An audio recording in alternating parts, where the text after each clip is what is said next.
a killer hides in plain sight, and one quiet passenger holds the key. Welcome to Echo Mysteriosa.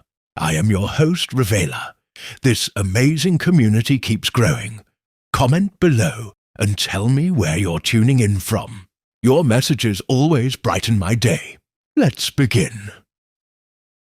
That evening, however, the train did not simply whistle and vanish into the dusky distance. It screeched, a long, startled sound, and then stopped just short of the St. Mary Mead crossing.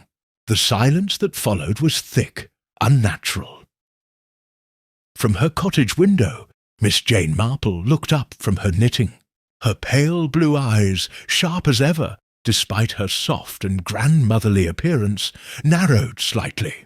"Now that's not at all usual," she murmured. Trains, in her experience, were as punctual and predictable as human habits, until some disturbance arose.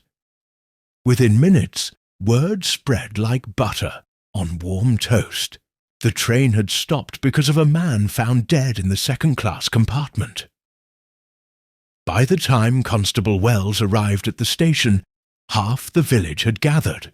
The vicar, Mrs. Price Ridley, and the ever-inquisitive Mrs. Bantry all hovered near the platform, exchanging theories in hushed tones that were anything but discreet. "It's a heart attack, surely," said Mrs. Price Ridley, fanning herself vigorously.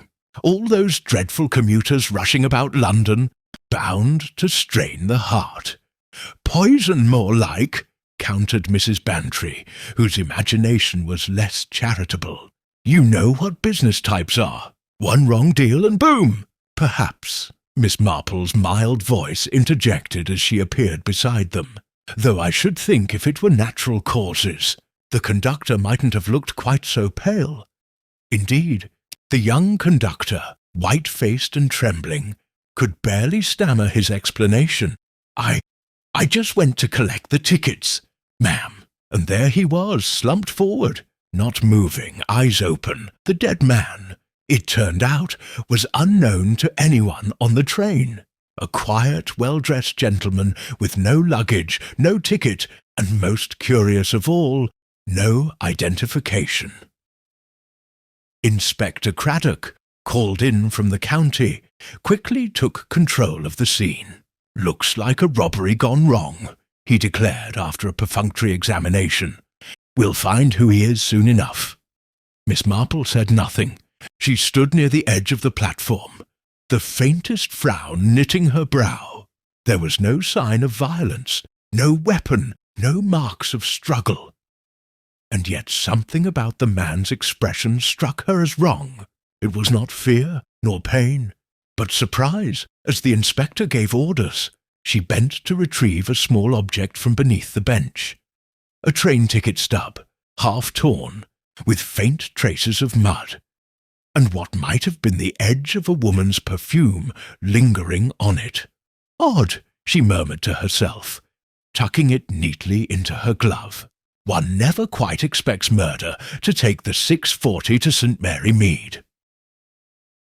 Would you like me to continue with Section 2, The Village Reacts, where gossip, theories, and hidden motives begin to stir through the lanes of St. Mary Mead? The next morning dawned clear and mild, the sort of morning when St. Mary Mead seemed to have been painted in watercolour. Rose-hued cottages, smoke curling from chimneys, and a hush of contentment settling over everything. Yet beneath that tranquil surface ran an undercurrent of restless curiosity. The talk of the village, from the grocer's counter to the post office steps, was entirely consumed by the mysterious death on the 6:40 train. At the Blue Boar Inn, where the daily papers had already arrived, a small group of villagers gathered to pore over the thin column devoted to the incident. "Unidentified man found dead in local carriage," it read. "No signs of struggle. Investigation ongoing." That was all. No name, no background, no explanation. The mystery was too delicious for such brevity to satisfy. Mrs. Bantry, brimming with theories, declared to anyone who would listen that the man was surely a spy. "It's obvious," she insisted, her eyes sparkling with conviction. "Those London types with no names never come to the countryside for innocent reasons. Poisoned, perhaps, or carrying secrets." The Reverend Clement, sitting quietly with his morning coffee, tried to temper her excitement. "We might do well to wait for facts, my dear," he said, though not without a trace of interest himself. "Inspector Craddock has handled worse. It will all come to light soon enough." Miss Marple, who had entered the inn unnoticed, took a seat in the corner near the window, her knitting once again in her lap. She never seemed to listen, yet heard every word. Her needles clicked softly as she absorbed the rhythm of conversation. The ways people spoke when they were uncertain, when fear and fascination danced together. It was always revealing. Across the room, young Tom Pierce, who worked part-time at the station, was relishing his moment of fame. "I saw the inspector myself," he said proudly, leaning over his cup of tea. "They brought the body to the station-master's office, laid out on a stretcher. Proper grim sight. Didn't look robbed to me. His wallet and watch were still there." Mrs. Bantry looked scandalized. "Then why kill him, pray?" Tom shrugged, enjoying the attention. "Inspector said he'd swallowed something. Poison, they think. Cyanide or the like." That revelation rippled through the room. Miss Marple's needles paused mid-stitch. Suicide was a tidy conclusion. Convenient even. But it seldom fits so neatly with human nature. A stranger with no ticket, no luggage, and poison in his pocket. No, there was something irregular there. Something that spoke not of despair, but of design. By afternoon the story had grown in every retelling. At Mrs. Price Ridley's luncheon, it was said the man had carried a briefcase full of stolen bonds.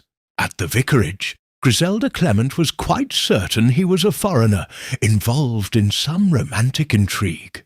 "You can always tell by the shoes," she told her husband. "Continental men have such pointed toes." Miss Marple, however, did not concern herself with shoes or secret agents. She thought instead of the small torn ticket she had found, and of that faint, sweet fragrance that lingered on its edge. A woman's scent, certainly, though not one she recognized. It was subtle, expensive, and rather melancholy. A clue so delicate that most would have dismissed it.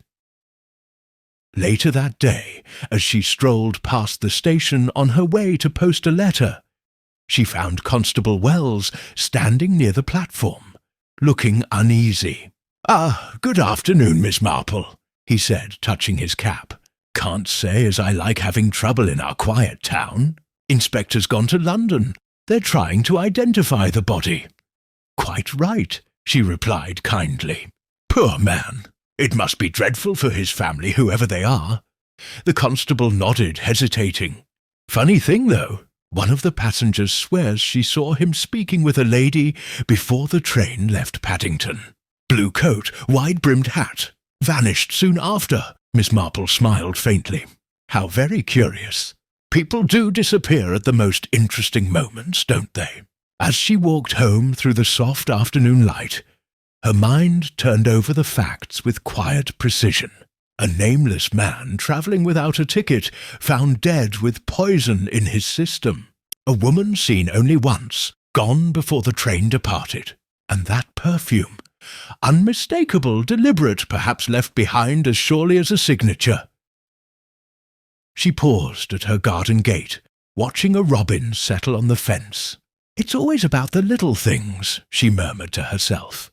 "People imagine murder to be a grand affair of passion and drama, but more often it's simply the result of untidy emotions and badly managed secrets."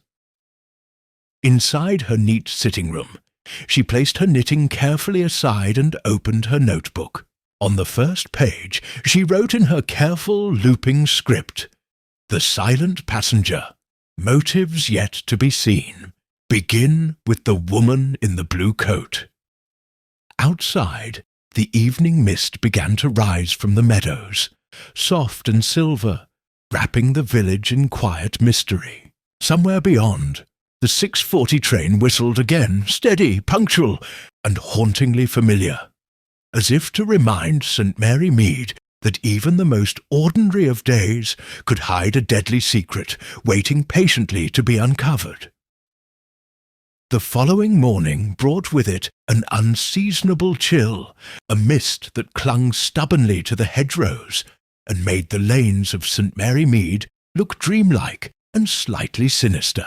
Miss Marple, wrapped in a neat grey shawl, was already in her garden trimming a stubborn rose bush when she heard the crunch of bicycle wheels on gravel. Constable Wells appeared, slightly out of breath, his cap askew. He dismounted with an air of self-importance that was rather betrayed by the wobble of his front wheel. "Morning, Miss Marple," he said, touching his cap again. "Inspector Craddock's back from London. Thought you might like to know. They've identified the man." Miss Marple paused, her pruning shears suspended mid-air. "Oh, how very prompt of them! And who was he, dear boy?" "Name of Edward Larkin. Worked at a shipping office in London. One of those firms near the docks, I think. Never married. Lived in a boarding house in Bayswater." "Ah," Miss Marple murmured, returning to her pruning.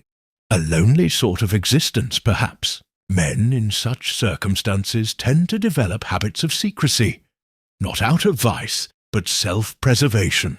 And how did the inspector find that out, I wonder?"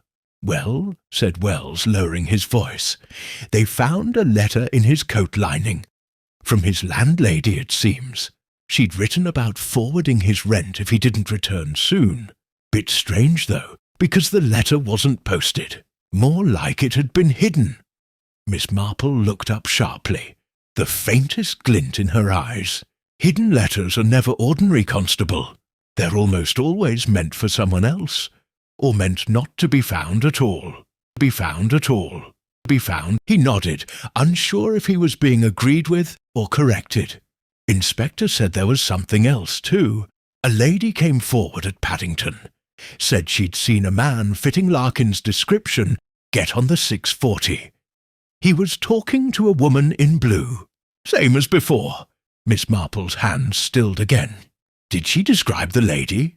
"Not much to go on. Blue coat, dark gloves, little netted veil on her hat. Spoke softly, like she knew him." "Thank you, Constable," Miss Marple said, clipping a final rose with delicate precision.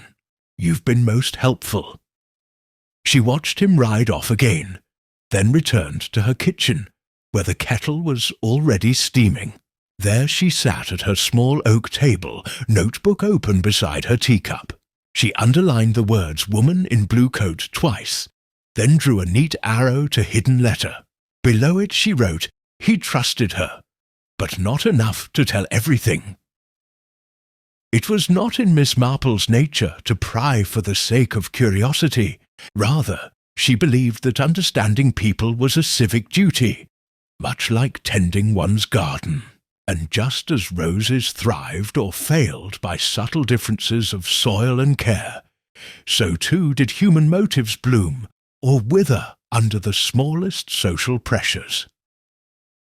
By mid-morning, she had resolved upon a small errand. The vicar's wife, Griselda Clement, was visiting Mrs. Bantry, and that meant a gathering of minds, albeit excitable ones. Miss Marple knew she might glean something from their chatter that would fill in the texture of the day before. She walked the short distance to Gossington Hall, her steady step and placid expression giving no hint of the curiosity stirring beneath. Mrs. Bantry welcomed her with delight and ushered her to the sitting-room, where Griselda was recounting the latest gossip. "Apparently the inspector is convinced it was suicide," Griselda was saying. "Poison after all, and no signs of a struggle. Though I must say, why would one choose a village train for that? It seems so public." "Because," said Miss Marple gently as she took her seat, People seldom die for reasons that are tidy. Even in the act of despair, one's pride interferes. Perhaps he chose the train because he did not wish to die alone, or because he thought someone might stop him. Mrs. Bantry poured tea with enthusiasm. "You're suggesting he wanted to be found?" "Perhaps not found," Miss Marple said, stirring her cup thoughtfully, "but seen. There's a difference. One can conceal a motive and still crave an audience. It's a very human contradiction." Griselda gave a small laugh. "Oh, Jane, you make even tragedy sound like psychology." Miss Marple smiled faintly. "Human nature is the only real study, my dear. Everything else is embroidery." As conversation turned to local matters, a missing pie from the church fete and Mr. Badger's new dog, Miss Marple excused herself, pleading an errand in the village. In truth, her feet carried her quite naturally toward the station. The platform was quiet that afternoon, the mist having lifted into a thin, bright haze. She paused near the bench where she had found the torn ticket 2 nights before. The porter, a kind young man named Harold, recognized her at once. "Afternoon, Miss Marple. You've heard all the fuss, I suppose?" "I have indeed," she replied kindly. "I wonder, Harold, do you happen to recall whether the man, Mr. Larkin, I believe, boarded from here or was already on the train when it arrived?" "Already on, ma'am. I remember because he was sitting near the second compartment window. Didn't speak to anyone, just stared out like he was waiting for something. Or someone." "Waiting," Miss Marple repeated softly. "Yes, I expect he was." She thanked him, left a 6pence on the ticket counter for the church fund, and walked home in deep thought.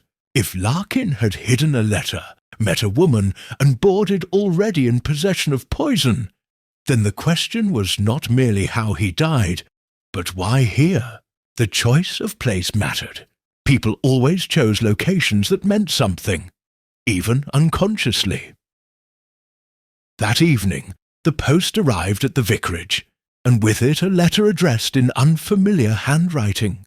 Griselda carried it across the lane to Miss Marple's cottage, curiosity twinkling in her eyes. "Jane, dear, I believe this came for you, forwarded from the station master.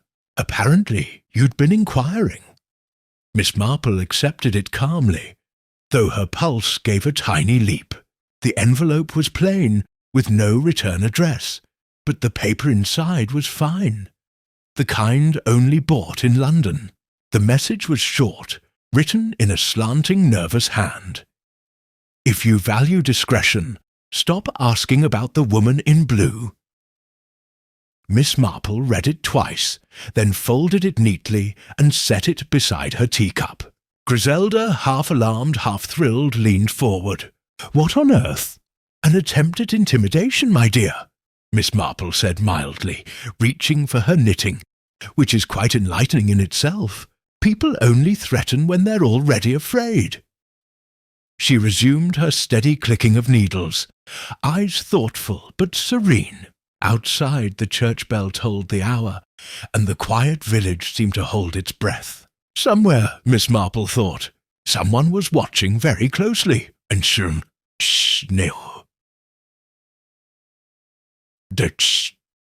and making the fatal mistake of assuming that an old lady with yarn and spectacles could not see through the threads they were. Spinning around themselves, Miss Marple sat for a long while after Griselda had gone, the quiet of her cottage filled only by the faint ticking of the clock and the rustle of her knitting needles.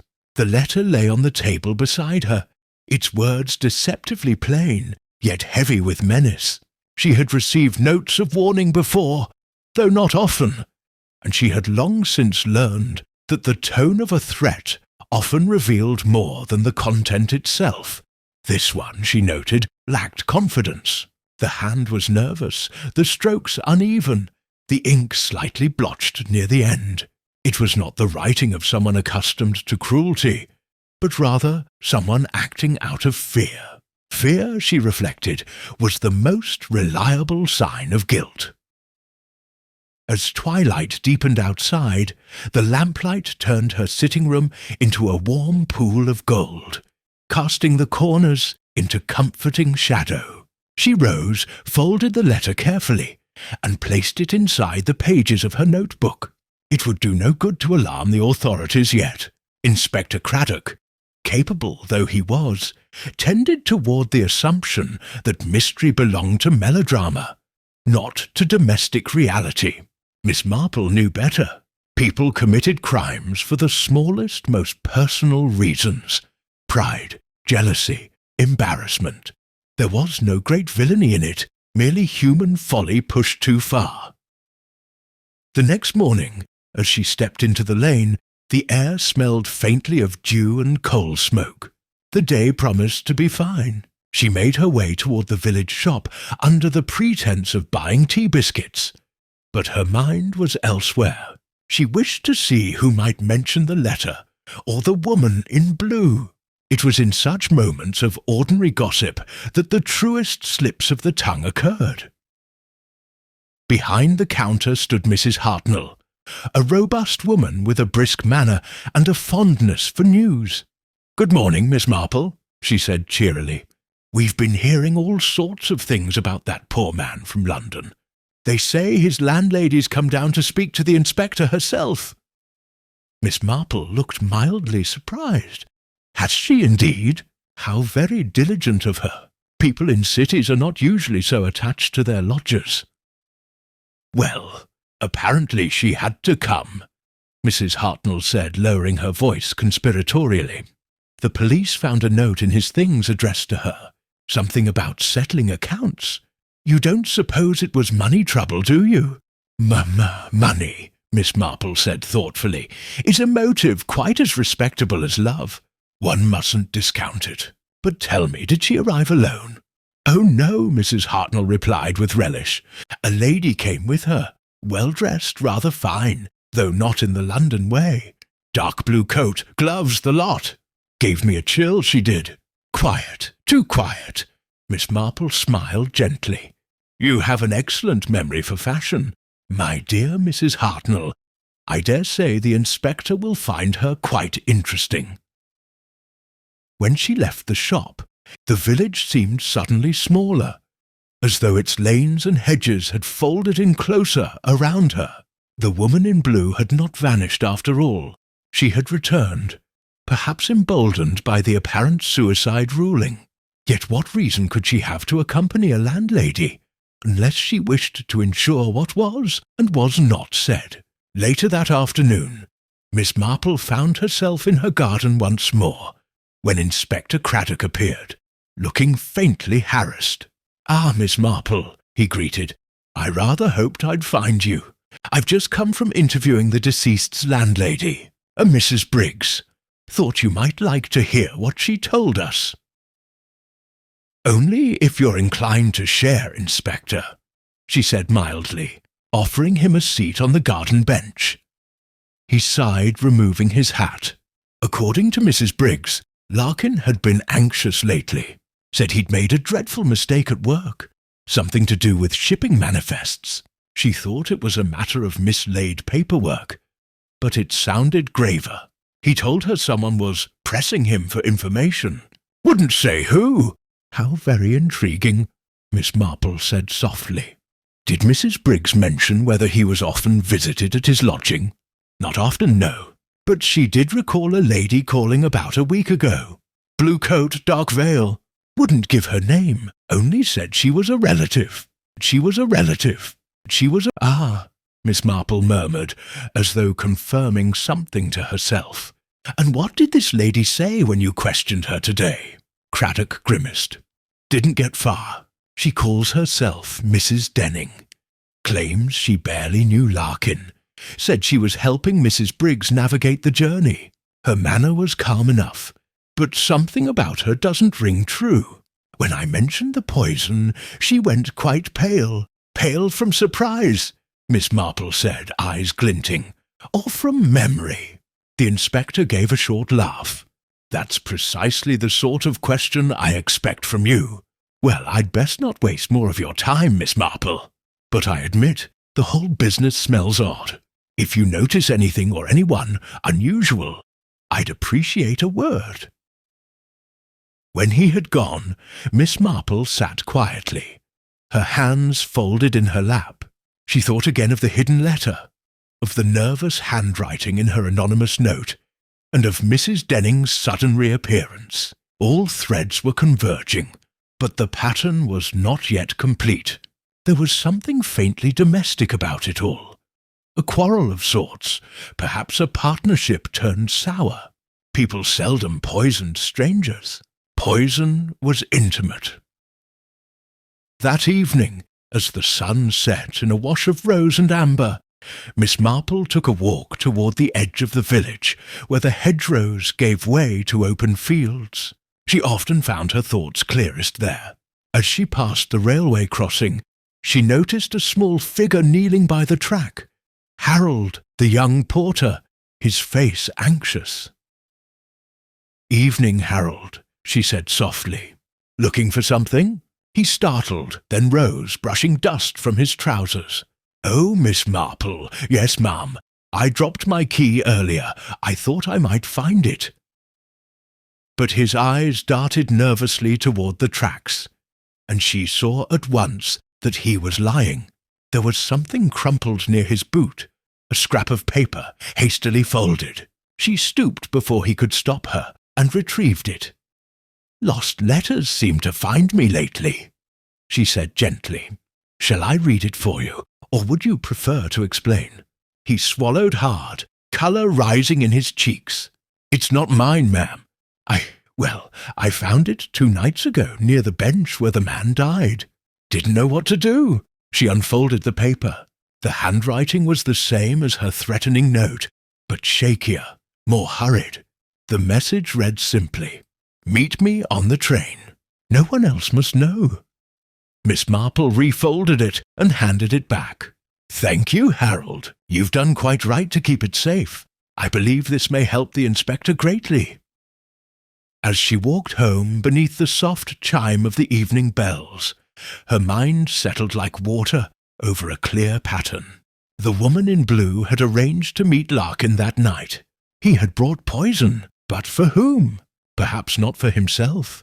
Poison was as easily turned as offered, and if Mrs. Denning had returned to St. Mary Mead, it was not to assist the police. It was to ensure that nothing else surfaced.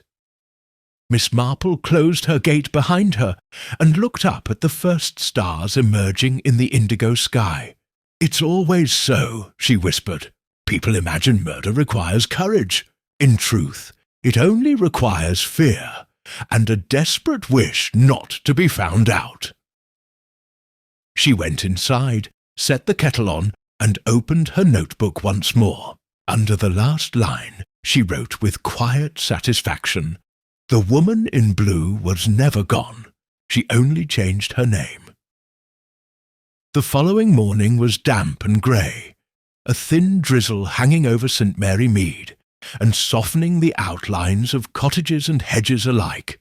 Miss Marple woke early, as was her habit, and by the time the church clock struck 7, she had already prepared her tea and reviewed her notes.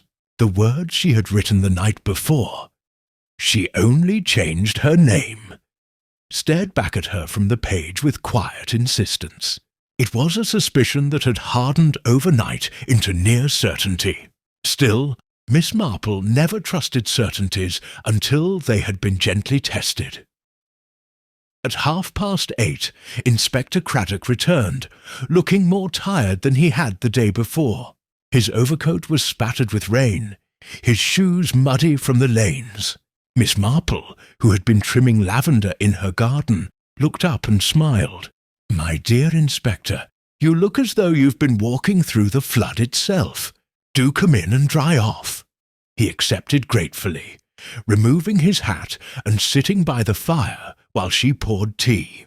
"You'll think me foolish, Miss Marple, but I can't shake the feeling that this case isn't as simple as it looks.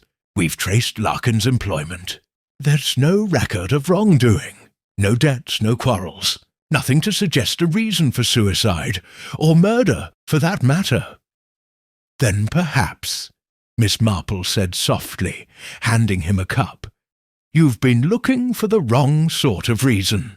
Motives are rarely financial, Inspector. They are emotional, though people do their utmost to disguise them as logic. He frowned, stirring his tea absently. The woman in blue again. Precisely, she said. Tell me, have you investigated her background? Craddock sighed. We've tried. This Mrs. Denning. She gave an address in Bloomsbury. But when the sergeant went round, no one by that name had ever lived there. It's a false trail, and she's vanished again, as neatly as she appeared. Miss Marple leaned back, her expression mild, almost amused.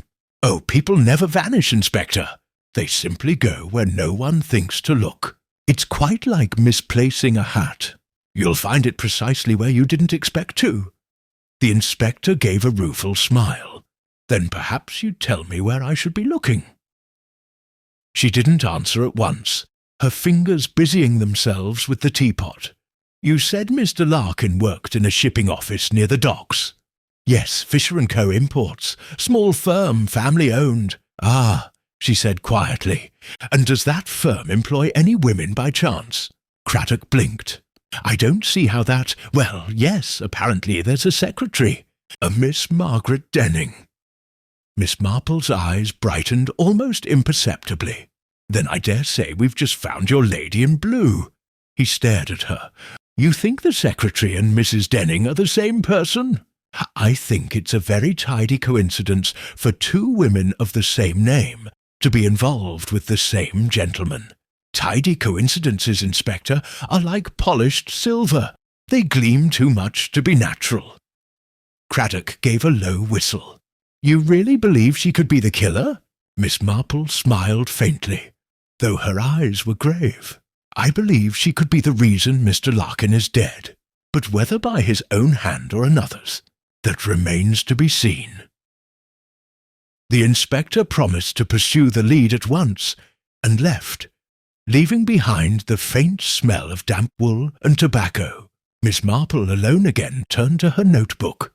Beneath her last entry she wrote, Margaret Denning. Fear, attachment, betrayal. Then, after a pause, poison not intended for him.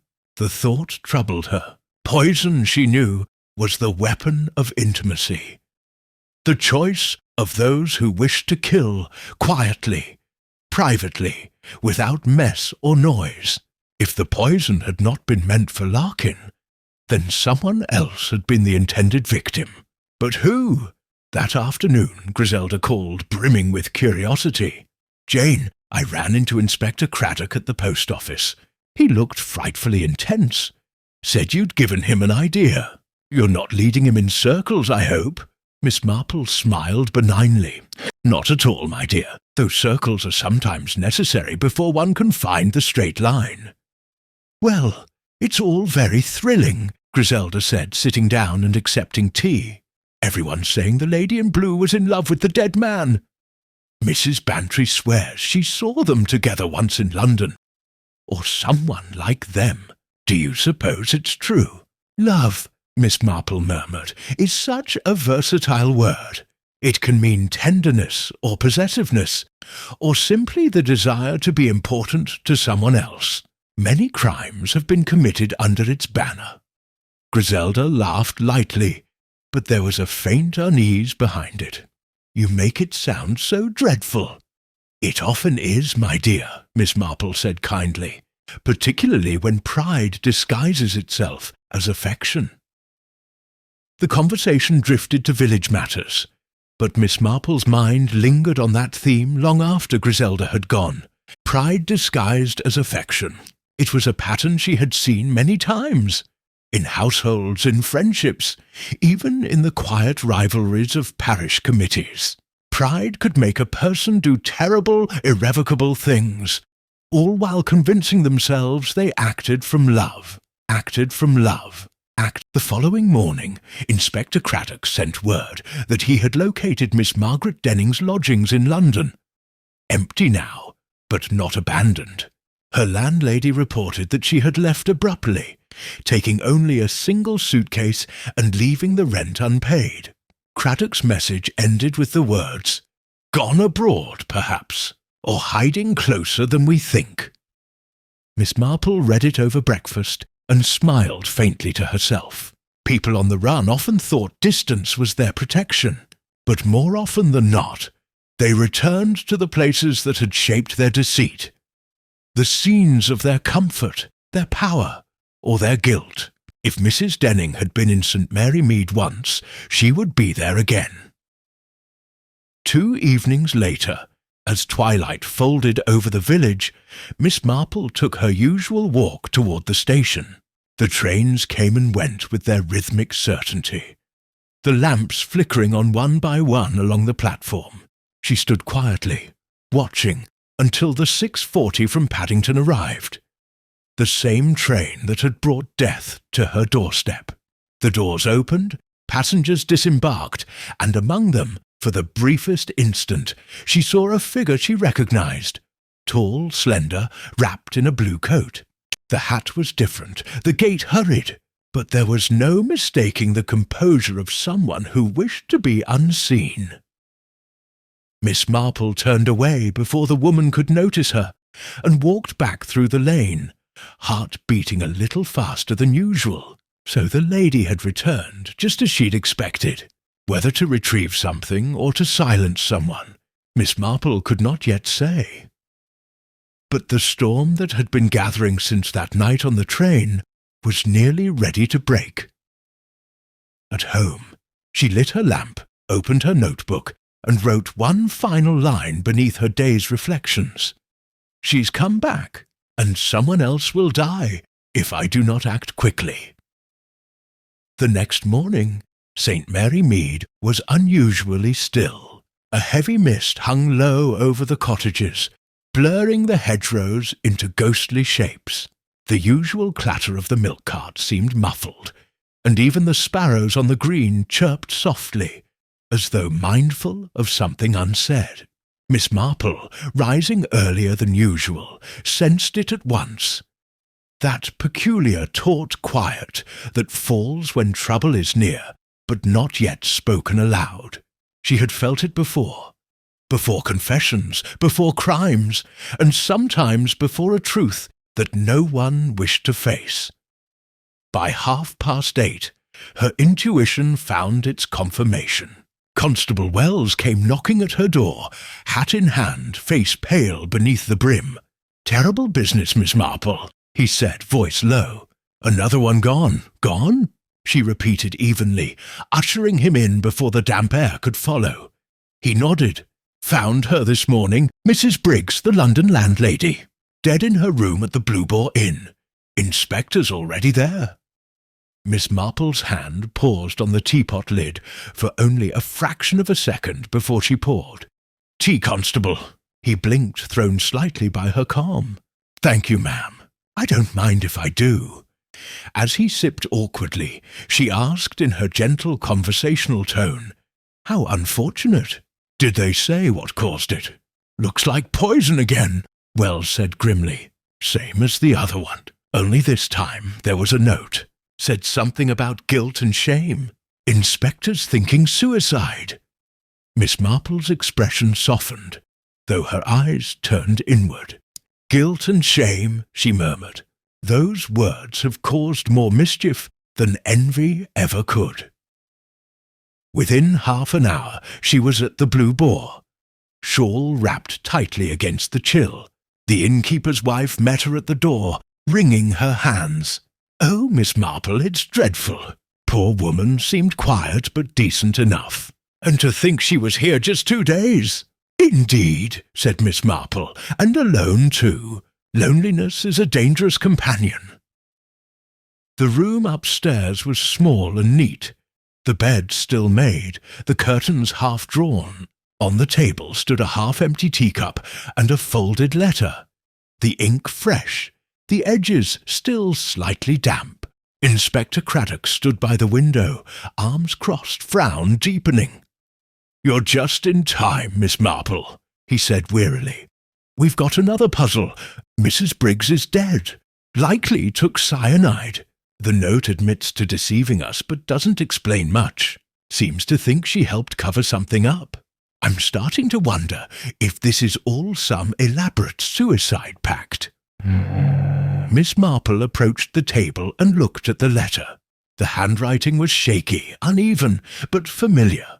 Not the careful script of Mrs. Briggs, whose earlier correspondence she had seen in the police file, but the same nervous, slanting hand that had written, "If you value discretion, stop asking about the woman in blue." She touched the edge of the paper delicately. "You'll forgive me, Inspector," she said softly, "but I don't believe Mrs. Briggs wrote this at all." He turned sharply. "What makes you say that?" "Handwriting is rather like one's voice, Inspector. It reveals far more than we intend. This belongs to someone who has been frightened for a long time, and who wishes us to think otherwise. I'd wager our Mrs. Denning has been here again." Craddock exhaled heavily. "So you think she killed Mrs. Briggs to silence her?" Miss Marple's lips pursed in thought. Perhaps, or perhaps Mrs. Briggs knew too little, and someone feared she might one day know too much. The dead man trusted her enough to hide his letter. That kind of trust has consequences. He rubbed his temple. "Blast it, Miss Marple, you always make me feel as though I'm chasing shadows." She gave a small approving smile. "Shadows, Inspector, are often where the truth hides most comfortably." As Craddock organized his men, Miss Marple remained in the room, studying small details others overlooked. The overturned saucer on the tray, the faint trace of perfume in the air, and a button beneath the windowsill, half concealed by dust. It was pearl grey, feminine, and most certainly not from the sturdy black dress Mrs. Briggs had been wearing when she arrived. Miss Marple slipped it quietly into her pocket before anyone could notice. By afternoon, the news had spread across St. Mary Mead. The villagers whispered at the post office and exchanged grim speculation by the churchyard gate. First a stranger, now a landlady, Mrs. Bantry declared in tragic satisfaction. "Mark my words, Jane, there's something cursed about that train." Miss Marple merely smiled.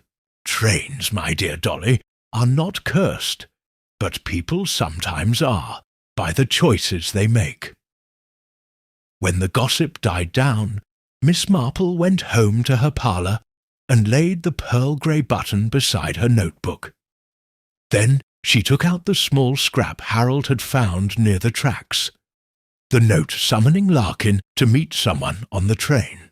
The handwriting on that note and on the forged suicide letter were unmistakably from the same hand, both trembling, both precise where emotion tried to escape. It was a woman's writing. As the light faded, she sat quietly, the pieces assembling themselves in her mind. Mrs. Briggs dead, poisoned by someone who had written in her name. The woman in blue, Margaret Denning, returned to the village unseen except by Miss Marple, and Edward Larkin, a man whose only apparent sin had been trust misplaced in the wrong hands. It was beginning to form a pattern of fear, manipulation, and betrayal dressed up as remorse. At dusk, the sound of footsteps on gravel drew her attention. Through the lace curtain, she saw Harold approaching her gate, his cap clutched in nervous fingers. When she opened the door, he looked pale and uncertain. "Miss Marple," he whispered, "I didn't know who else to tell. There's someone staying at the old guest house by the green. Booked under a false name, I think. I saw her from the window last night. Blue coat. Same one you asked about." Miss Marple regarded him kindly. "You did just right, Harold. But say nothing to anyone else, will you? Gossip can be as deadly as poison if it spreads too fast." He nodded, visibly relieved. She watched him go, then turned back into her cottage, heart steady but alert. The woman in blue was close enough to risk staying in the village she'd already stained with 2 deaths. That meant she had not yet finished what she came to do. Miss Marple moved with quiet deliberation, checking the oil in her lamp, straightening the papers on her writing desk, and placing the button squarely atop her notebook. Outside, the mist thickened again, curling through the hedges like smoke. Somewhere in the distance, the faint whistle of the 640 drifted across the fields. It was a sound that now seemed less a routine and more a summons. Very soon, she murmured to herself, extinguishing the lamp. Before the next train comes through, she'll make her move, and I must be there to see which way she turns, toward flight or toward ruin. The following day dawned cold and pale, the mist reluctant to lift from the meadows. Miss Marple had slept little. Her mind, sharp despite the hour, had replayed the night's discoveries again and again. The woman in blue was back in St. Mary Mead. That much was certain. And her choice of refuge, the old guest house by the green, was as curious as it was telling. It was a place forgotten by most, half empty, its owner too deaf to be troubled by the comings and goings of lodgers, a perfect hideaway for someone who wanted to be unseen, yet near enough to listen. By mid-morning, Miss Marple had set out under the modest pretence of delivering scones to Mrs. Hartnell. Her route, of course, passed the guest house. She walked slowly, her gaze unhurried, the basket balanced neatly on her arm. The house stood slightly back from the lane, its windows shuttered though smoke curled faintly from the chimney.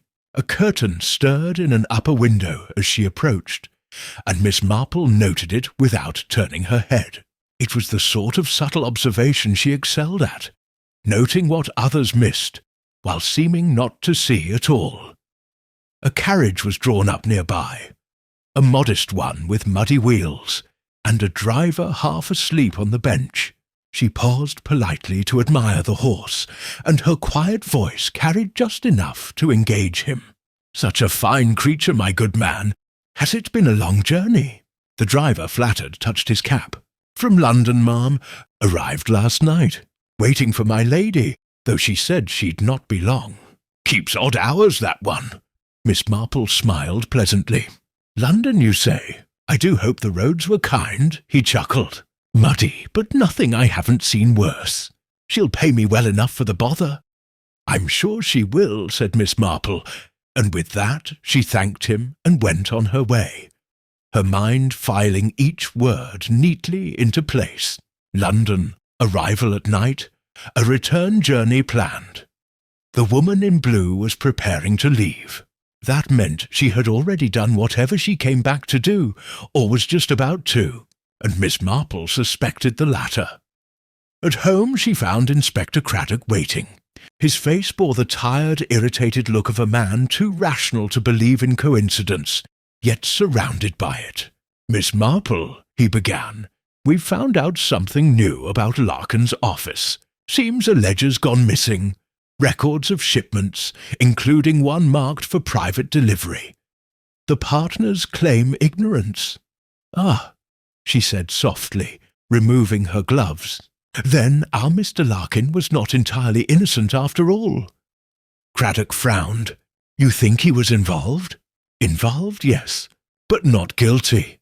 He was being used, Inspector, by someone clever enough to let him carry the burden, yet cowardly enough to ensure he couldn't talk. The woman in blue didn't merely know him. She relied on him. He looked skeptical. You make her sound like some criminal mastermind." Miss Marple gave a small smile. "Oh, I doubt she's anything so grand. More likely a desperate woman who has realized that deceit, once begun, can't be easily put away. You see, when one lies out of necessity, one must keep lying to preserve appearances. It becomes a sort of habit. And habits are deadly things when panic sets in." He leaned forward. "Do you believe she's still in the village?" Not for long, she said, but long enough to tidy her loose ends. I think it would be unwise to let her succeed. Craddock stared at her for a long moment. What are you planning, Miss Marple? Nothing at all, she replied mildly. But I should like to take the 6:40 train this evening. The inspector blinked. To where? Nowhere of consequence. But I have a feeling she might choose the same train. There's something poetic, you know, about ending a story where it began. That evening, the sky bruised into shades of violet and grey. The village seemed unusually quiet, as though sensing the hush before a storm. Miss Marple dressed carefully, not for vanity, but for precision, and took her small handbag and a folded shawl. At the station, she found Harold waiting, uneasy but resolute. "She's here, Miss Marple," he whispered. "Saw her not 10 minutes ago. Same blue coat. Bought a ticket for London." Miss Marple nodded, eyes calm. "Thank you, Harold. You've been most reliable. Now please go home. You've done enough." As the train whistle sounded, she stepped aboard, choosing a seat near the back of the carriage. The woman in blue sat 2 compartments ahead, face half hidden beneath her veil, her gloved hands folded neatly in her lap. She might have been any ordinary traveller, if not for the faint stiffness in her posture, the tension that betrayed a mind alert to danger. The train lurched forward, the countryside sliding into darkness beyond the window. Miss Marple sat in silence, her knitting untouched, her eyes gently lowered. She waited until the rhythm of the wheels became steady. The murmur of passengers softened. Then she rose quietly and made her way down the corridor. The door to the woman's compartment was slightly ajar. Miss Marple tapped lightly. "Pardon me, my dear. Might I trouble you for a match? The light in my carriage has gone quite dim." The woman looked up sharply. Beneath the veil, her face was pale and elegant, but her eyes were wide. The unmistakable look of someone cornered by memory. I haven't any," she said quickly. "No matter," Miss Marple said pleasantly, stepping just inside. "I thought I recognized you from the village. You stayed at the Blue Boar, didn't you? Such a dreadful business, that, poor Mrs. Briggs." The woman's composure faltered. "I don't know what you mean." "Oh, but I think you do," said Miss Marple softly. "It was clever of you to use her name. Even cleverer to write your own death note in her stead. But handwriting gives one away, you know. You can alter your words, but not your tremor." For a moment, silence filled the small compartment, broken only by the rhythmic clatter of the train. Then the woman's lips curved into something that was almost a smile. Bitter, weary, and oddly relieved. "So you've guessed," she said quietly. "I wondered when someone would." "Not guessed," Miss Marple replied, observed. "You see, one learns a great deal in a village. Lies are terribly difficult to maintain where people notice small things. A missing button, a misplaced perfume, an unnecessary journey. You poisoned Edward Larkin, didn't you? And when Mrs. Briggs became inconvenient, you gave her the same mercy." The woman closed her eyes. "Mercy," she whispered. "Is that what you call it?" "I call it what you told yourself it was," said Miss Marple. "You couldn't let him expose you, but I think you loved him in your way. And when he threatened to confess, you believed you were saving him. And yourself. That's the tragedy of it, my dear. You did both for love and lost both in return." A faint tremor ran through the woman's hands. "You don't understand. I was already ruined. One mistake at the firm, one shipment wrongly signed, and they'd have destroyed me. Edward was going to tell them everything. He said it was the right thing. He said honesty was cleansing." She laughed bitterly. "Cleansing. I thought it better to end it quietly. Miss Marple's voice was gentle but firm. "Poison is never quiet. It echoes in every heart it touches. You might have escaped the law, but not yourself. And now Mrs. Briggs is dead because she offered kindness." The woman turned her face toward the window, her reflection pale in the glass. The countryside slid by in dark blurs. "It doesn't matter now," she said faintly. "When we stop, I'll get off." "You'll tell them, I suppose?" Miss Marple sighed softly. "I shall do what's right, but you may find confession a lighter burden than concealment." The train began to slow, lights of the next station glowing faintly ahead. The woman rose, clutching her bag. "You have a kind face, Miss Marple, but kindness can be cruel too." Before Miss Marple could speak, she stepped out into the corridor, moving swiftly through the open door at the end of the carriage. By the time the train halted, she was gone, vanished into the darkness. Miss Marple stood at the threshold, the cold wind rushing in, and murmured to herself, "And so the curtain falls, not with justice, but with inevitability." She turned back to her seat, the faint scent of perfume still lingering in the air, and began, at last, to knit. The night was cool, and the air sharp as the 6:40 train pulled away from the small rural platform, its whistle fading into the damp dark. Miss Marple sat quietly in her compartment, her knitting motionless in her lap, the faint sway of the carriage mirroring the careful rhythm of her thoughts. The woman in blue, Margaret Denning, if indeed that was her true name, had vanished into the night like a shadow, slipping between two lamps. But people, Miss Marple knew, never vanished entirely. They left traces, impressions, small disarrangements of the ordinary world. And those traces, though invisible to most, had a way of speaking if one knew how to listen. When the train reached St. Mary Mead, Miss Marple was the only passenger to disembark. The platform was nearly empty. Only Harold stood there, his lantern casting a pale circle of light that swayed faintly in the mist. "Did you find her, ma'am?" he asked, his voice low, uncertain. Miss Marple's reply was as soft as the night itself. "Yes, Harold, but she's gone now, and I rather think she won't be coming back." She paused, looking out toward the dark fields where the rails disappeared into the horizon. "Still, it isn't over yet. Not quite." At home she lit her lamp and sat for a long time at her writing table, her notebook open before her. The fire had burned low, the ticking of the clock the only sound in the quiet room. She wrote down each fact in her small, precise hand. Edward Larkin. Poisoned cyanide. Mrs. Briggs poisoned, same means.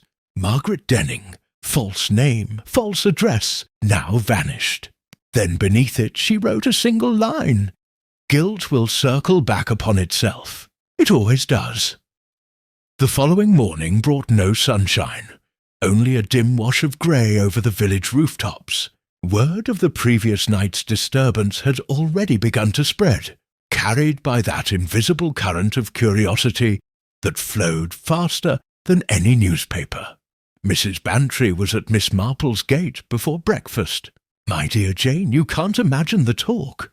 Harold swears he saw you take the late train, and that strange woman went with you. What in heaven's name happened?" Miss Marple poured tea, her manner as composed as ever. "Nothing very dramatic, I assure you, Dolly. The lady in question simply realized she had run out of places to hide." Mrs. Bantry leaned forward, eyes alight. "Then you mean she confessed?" "Not in words," Miss Marple said thoughtfully, "but sometimes silence speaks far more clearly. I expect Inspector Craddock will know more soon enough."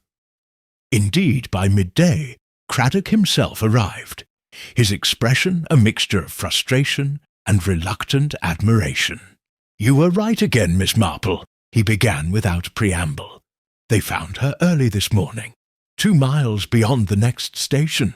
She must have jumped from the train, dead before she hit the ground." Miss Marple closed her eyes briefly, her expression one of quiet sorrow. "How very sad. though perhaps not surprising. She was tired, Inspector, and the guilty are always tired before the end."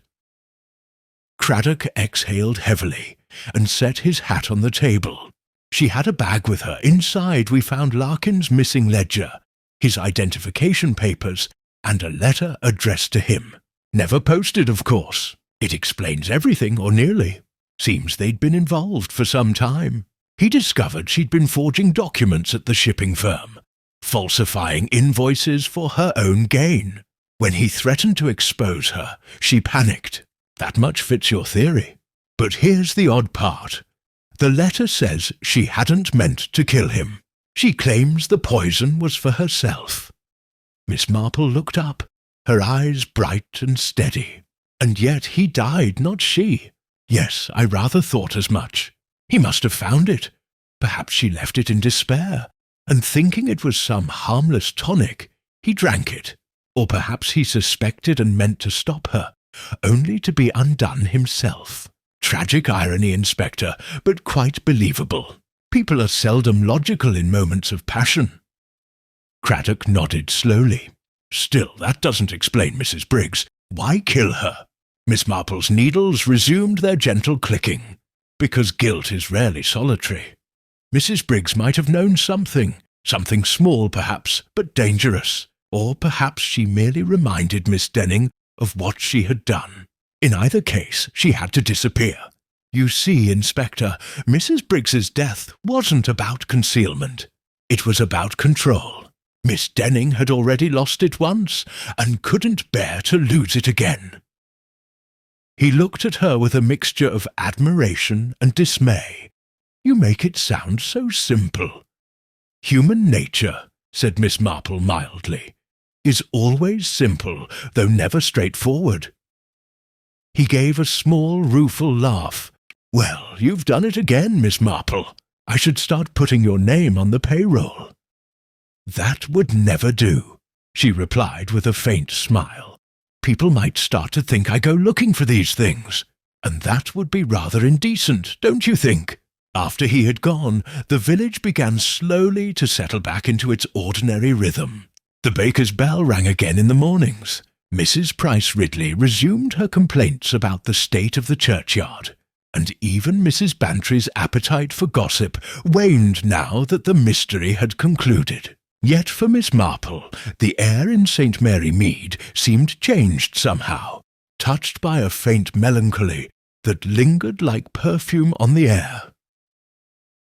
One afternoon, she walked to the station to deliver a small parcel of knitted scarves for the poor box. Harold, polishing the brass rail near the ticket window, greeted her warmly. "Feels odd, doesn't it, ma'am?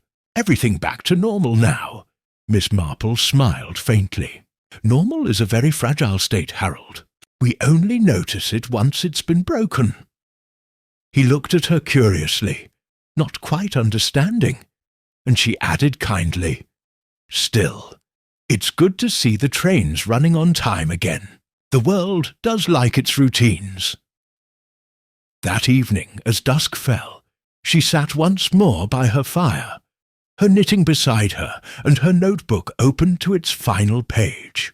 She reread the last entry, then, with deliberate care, drew a line beneath it and wrote, "The Silent Passenger." Closed. Outside. The 6:40 train passed through once more, its whistle echoing faintly over the fields. She listened to it without fear or curiosity now, only a quiet reflection. Life, she thought, was rather like that train, always moving forward, carrying both the innocent and the guilty, the joyful and the sorrowful, side by side in its compartments. And just as the train's whistle faded into the distance, so too did the echoes of tragedy, leaving behind only the soft hum of ordinary life resuming its course. She leaned back in her chair, her eyes thoughtful, her manner serene. Poor creature, she murmured softly to herself. In the end, she was only running from what none of us can escape, our own hearts. Then, with a small, contented sigh, she reached for her knitting again, The rhythm of the needles resumed, steady and sure, as outside the last trace of the train's sound was swallowed by the quiet night of St. Mary Mead. The days that followed were quiet in St. Mary Mead, or at least they appeared to be. The villagers, having exhausted every possible angle of gossip about the train, the poison, and the mysterious woman in blue, began returning to their domestic routines with renewed vigour, as though to scrub away the unease that had lingered in the air. Yet for Miss Marple, the stillness was not peace but pause. The delicate silence that comes just before the echo of a sound you haven't quite heard yet. There was something unfinished in it all, a thread not yet tied, a whisper she couldn't ignore. She felt it most keenly one afternoon while rereading her notes. The case was closed, yes. Inspector Craddock had declared it so with bureaucratic finality. Margaret Denning's death had neatly sealed the tragedy, tying it off like a parcel. And yet, as Miss Marple scanned her precise handwriting, a single detail tugged insistently at the edge of her mind. It was small, absurdly so, and yet it glowed in memory like a lamp left burning in an empty room. A pearl-grey button. She had found it in Mrs. Briggs's room, half hidden beneath the sill, brushed aside by a careless sweep. She had thought at the time that it belonged to the woman in blue, but now she remembered something odd. When she'd seen Margaret Denning on the train, her coat had been fastened with round enamel buttons the colour of midnight, not pearl grey. The difference, though trivial to most, was enormous to Miss Marple. A grey button implied another garment, and perhaps another woman. Another woman. The thought chilled her in a way the autumn wind could not. She rose, wrapped her shawl about her shoulders, and walked to the window. The evening train thundered past, its lights glinting briefly on the glass. The sound stirred a feeling she had almost buried. The sense that the story of the silent passenger was not yet done telling itself. The next morning, she went to the Blue Boar Inn under the pretext of delivering some seed cake. The innkeeper's wife, still shaken by the earlier events, welcomed her with gratitude and a flood of recollection. "You know, Miss Marple," she said, lowering her voice, "I never told the inspector this. Didn't think it important, really. But that poor Mrs. Briggs had a visitor the night before she died. A lady, well-dressed, quiet sort. Came after dark, stayed not 10 minutes. I thought it must have been someone from London, though she didn't look it exactly." Miss Marple listened carefully, her knitting bag resting lightly on her lap. "Did you happen to see what she wore?" "Oh, yes. Grey coat, rather fine one, with matching gloves. Looked respectable enough. Gave me a nod on her way out and left in quite a hurry. I'd have mentioned it sooner if I'd thought." But Miss Marple had stopped listening. A grey coat, not blue. Her mind was already arranging the puzzle anew, moving the pieces with silent precision. There had been 2 women, not one. The woman in blue who had fled, and another who had come afterward, the one whose coat had lost a button. As she walked home through the chill afternoon, she replayed the sequence in her mind. Edward Larkin had been found dead on the train, poisoned. Margaret Denning had fled, then reappeared briefly, only to die herself. But who had been the silent passenger? The one unseen, who had sat in the corner of the carriage, or followed unnoticed along the platform. Someone had been moving among them all with practised invisibility. And if Miss Marple was right, that person was still alive. Back in her cottage, she wrote a letter to Inspector Craddock, requesting his presence for one last small matter of curiosity. He arrived before sunset, looking wary but intrigued. "If this is about buttons, Miss Marple, I should warn you I've reached my limit for domestic revelations this month." She smiled. "You mustn't dismiss the humble button, Inspector. It has more to say than most witnesses. You see, there were 2 women connected to these deaths, not one. The woman in blue we've identified as Margaret Denning, but the woman in grey remains unaccounted for. Craddock frowned. Another woman? You're suggesting an accomplice? Not precisely. Perhaps a rival, or someone who wished the same outcome for different reasons. Margaret Denning forged documents and panicked, but another may have had far more to gain from Larkin's death, or hers. He folded his arms. You've evidence? Only this, she said, holding out the small pearl-grey button. It belonged to someone who visited Mrs. Briggs the night before she died. She wore grey, not blue, and she left in haste. You see, Inspector, when guilt is shared, it rarely stays even. The cleverer of the 2 always seeks to survive. Craddock stared at her for a long moment before muttering, "Good Lord, Miss Marple, you think someone staged the woman in blue's death?" "I think," said Miss Marple gently, "that someone wanted us to believe the story was over." The inspector left in a hurry, half sceptical, half convinced, promising to follow up on every lodging-house and train manifest from that night. Miss Marple, meanwhile, sat by her fire, her face calm, though her thoughts were far from rest. She had learned to trust the persistence of the ordinary. That a pattern, once begun, tends to repeat until it's truly resolved. 3 days later, Craddock returned, visibly shaken. "You were right again," he said. "We traced the woman who hired the carriage to the guest-house, the one you saw that night. But it wasn't Margaret Denning. It was her sister, a Mrs. Helen Archer." Miss Marple inclined her head slightly. "Ah, yes. The cleverer one, then. Clever indeed," he said grimly. "She confessed once she saw the evidence. She'd been behind the forgeries from the start, used her sister's position at the shipping firm to cover her dealings. When Larkin found out, she convinced Margaret to meet him on the train, promising to settle matters. Only she made sure the bottle he drank from contained poison. Afterward she staged her sister's disappearance, and when things grew dangerous, she returned to finish the job with Mrs. Briggs. I suppose she meant to disappear altogether after that." Miss Marple sighed softly, her expression tinged with sorrow. Poor Margaret! She thought she was protecting her sister when she fled, and in the end she became both scapegoat and victim. Craddock nodded. "We'll see to it Mrs. Archer faces trial. There's no escaping this one." After he'd gone, Miss Marple sat alone once more, the fire casting long shadows across the room.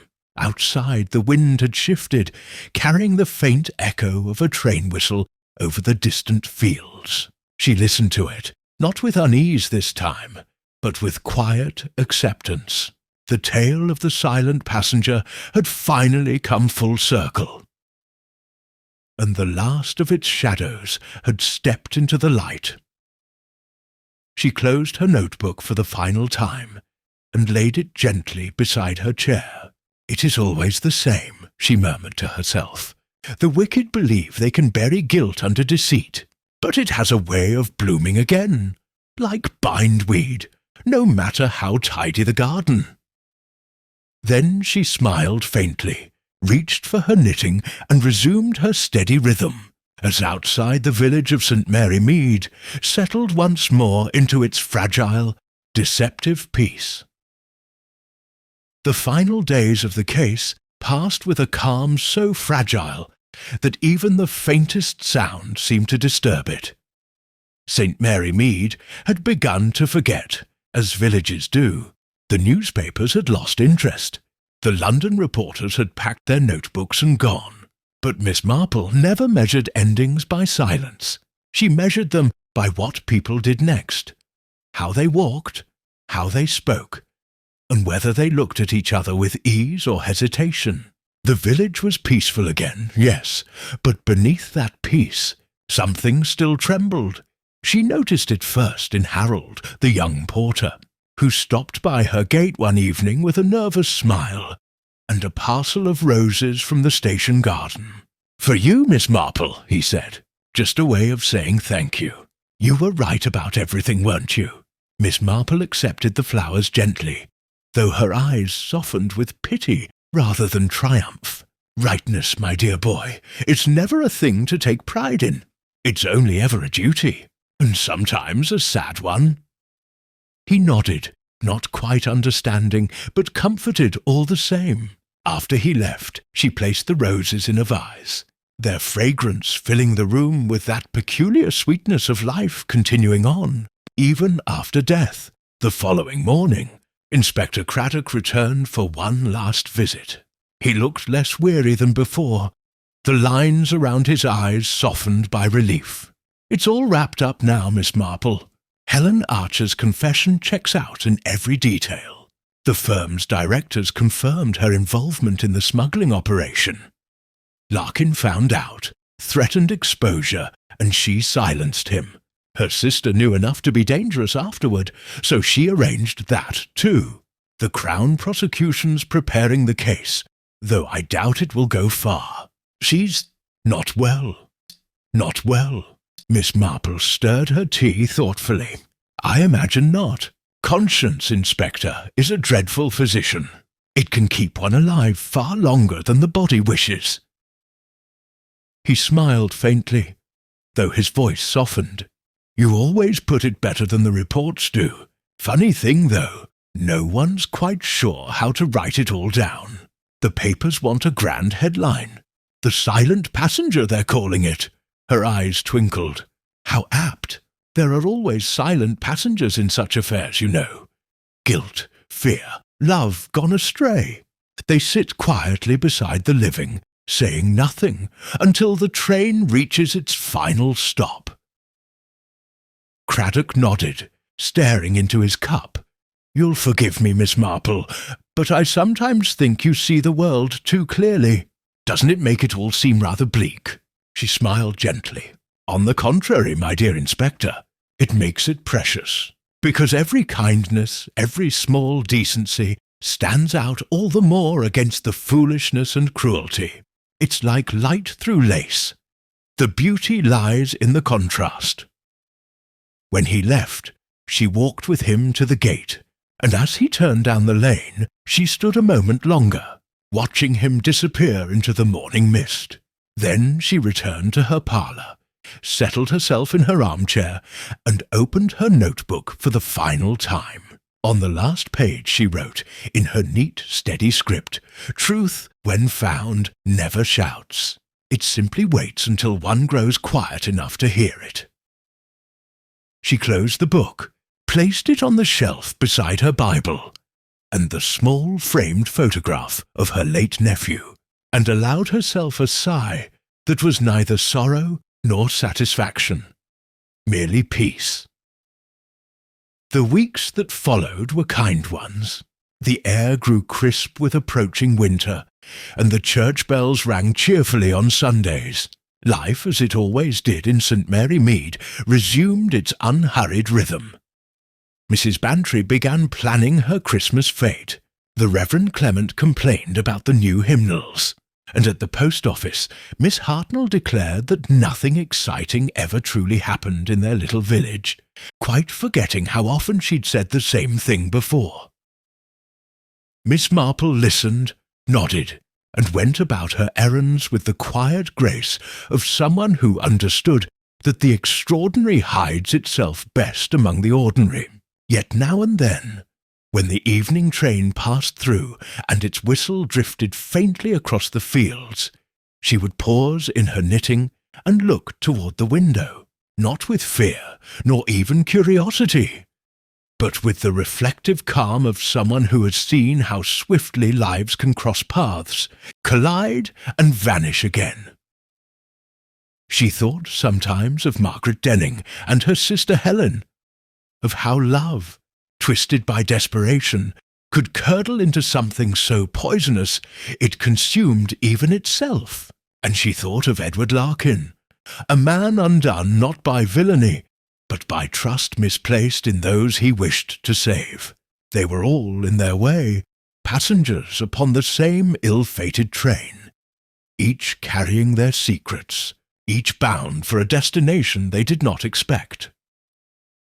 One evening, as she prepared for bed, Miss Marple caught sight of the old pearl-grey button lying in her sewing-box. She had kept it, not as evidence, but as reminder. Sure. Of what the smallest, most overlooked thing could reveal. She smiled faintly and closed the lid. A pity, she murmured, that people so rarely notice what doesn't belong until it's far too late. Outside, the village slept beneath a sky of soft stars. Somewhere beyond the hills, a train whistled again, steady and distant, its rhythm echoing through the still night. Miss Marple stood at her window, listening until it faded, her face serene in the lamplight. The world, she thought, would go on forgetting, as it must, but she would remember.